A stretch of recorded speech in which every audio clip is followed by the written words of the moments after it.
ఈ సృష్టిలో 84 లక్షల జీవరాశులు ఉన్నాయి అని శాస్త్రం చెప్తుంది. ఈ 84 లక్షల జీవరాశులలో నరజన్మ చాలా చాలా గొప్ప జన్మ అని.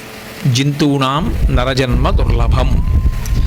వ్యక్తి అంటే నరుడు అని పర్యాయపదంగా స్వీకరించండి.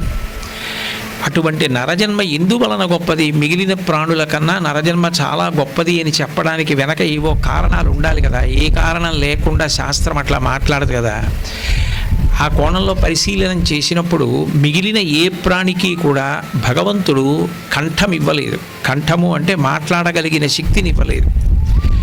ఒక్క మనుష్య ప్రాణి మాత్రం మాట్లాడగలడు. మాట ద్వారా అవతల వారికి ఉన్న అజ్ఞానాన్ని తీసివేయగలడు. కేవలము మాట వలన తాను తరించిపోగలడు.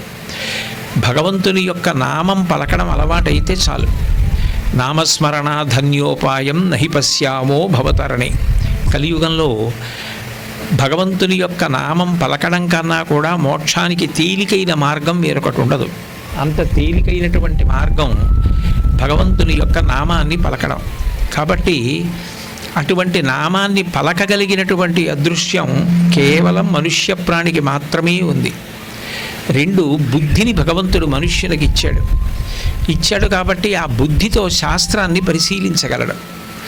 గురువుని స్వీకరించి గురువు ద్వారా విద్యని సంగ్రహించగలిగినటువంటి అదృష్టం మనుష్య ప్రాణికి మాత్రమే ఉన్నది.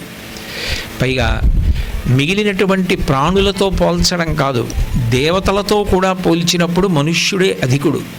సాధారణంగా మనం దేవతలు గొప్పవారు అనుకుంటాం, కానీ ఒక కోణంలో పరిశీలన చేసినప్పుడు దేవతల కన్నా గొప్పవారు ఎవరు అంటే మనుష్యులే.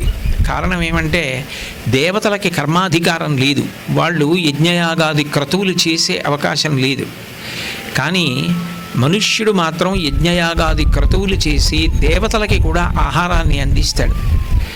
పైగా దేవతలు కొత్తగా ఇక పుణ్యం సంపాదించడానికి అవకాశం ఉండదు. క్షీణే పుణ్యే మర్త్యలోకం విశంతి. ఒకసారి వాళ్ళ పుణ్యం పూర్తి అయిపోయిన తర్వాత వాళ్ళు దేవతా పదవులలోంచి కింద పడిపోతారు, మళ్ళీ మనుష్య జన్మలోకి వచ్చేస్తారు. తప్ప మోక్షం పొందడానికి కావలసినటువంటి శాస్త్ర పరిశీలనం చేసే అవకాశం దేవతలకు ఉండదు.